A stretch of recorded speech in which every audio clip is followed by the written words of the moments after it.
सांप तीर। नमस्कार दोस्तों, स्वागत है आपका एक और रोचक किस्से के साथ, जहां हम बात करेंगे महाभारत की एक ऐसी घटना की जो दिखाती है कि किस तरह कभी कभी भाग्य और ईश्वर की योजना इतनी नाजुक होती है कि एक पलक झपकते ही सब कुछ बदल सकता है। आज की कहानी है सांप तीर। इस कहानी के मुख्य पात्र हैं अर्जुन, कर्णनाग, अश्वसेन और हमारे प्यारे कृष्ण। तो चलिए पहले थोड़ा परिचय लेते हैं इन सभी का। अर्जुन वो महान धनुर्धर पांडवों में से एक जिनकी तीरंदाजी का कोई मुकाबला नहीं। बचपन से ही उन्होंने अपने कौशल और साहस से सबका दिल जीता। कर्ण जो अर्जुन का सबसे बड़ा प्रतिद्वंद्वी वीर और दानवीर था, उसकी वीरता और अस्त्र शस्त्र की कला भी कमाल की थी। नाग अश्वसेन जो नागों का एक शक्तिशाली योद्धा था, उसे नागवंश की रक्षा का दायित्व मिला था और उसकी भूमिका इस कहानी में बेहद अहम है। और कृष्ण जो न केवल अर्जुन के सारथी थे बल्कि उनकी बुद्धि, नीति और मार्गदर्शन का स्तंभ भी। अब बात करते हैं कि ये घटना कब हुई।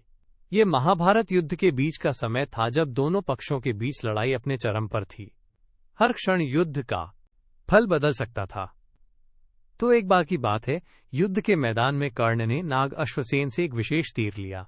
ये तीर था सांप तीर, ऐसा अस्त्र जिसमें नागों की शक्ति थी और जो सीधे लक्षित शत्रु को नष्ट कर सकता था।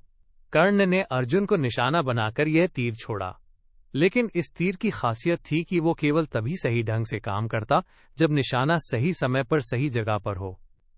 जब तीर हवा में उड़ रहा था, अर्जुन के सामने कृष्ण खड़े थे।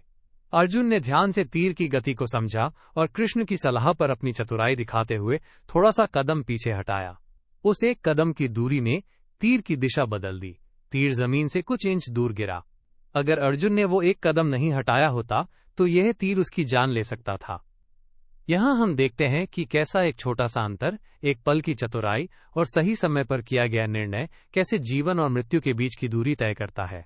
ये कहानी हमें याद दिलाती है कि कभी कभी जो हम भाग्य कहते हैं वो वास्तव में ईश्वर की योजना और हमारी बुद्धिमानी का संगम होता है। यहाँ एक बात और ध्यान देने योग्य है, भाग्य और प्रोविडेंस, ईश्वरीय व्यवस्था के बीच की जद्दोजहद। कर्ण ने तीर छोड़ा, नाग अश्वसेन की शक्ति उसमें थी, लेकिन कृष्ण और अर्जुन की सूझबूझ ने उस तीर को नाकारा बना दिया। क्या ये संयोग था या ईश्वर की लीला? शायद दोनों का मेल। जैसे हम रोजमर्रा की जिंदगी में छोटी छोटी घटनाओं को देखते हैं, एक कदम आगे बढ़ाना, एक निर्णय लेना, एक मौका लेना जो हमारी तकदीर बदल देता है। तो बच्चों और बड़ों, इस कहानी से हमें ये सीख मिलती है कि जीवन में कभी कभी सबसे नाजुक पल होते हैं जहां बहुत छोटी छोटी चीजें हमारा भविष्य तय करती हैं। हमें हमेशा सावधान, सतर्क और समझदार रहना चाहिए। साथ ही हमें ये भी याद रखना चाहिए कि हमारी कोशिशों के साथ साथ ईश्वर का आशीर्वाद भी जरूरी होता है।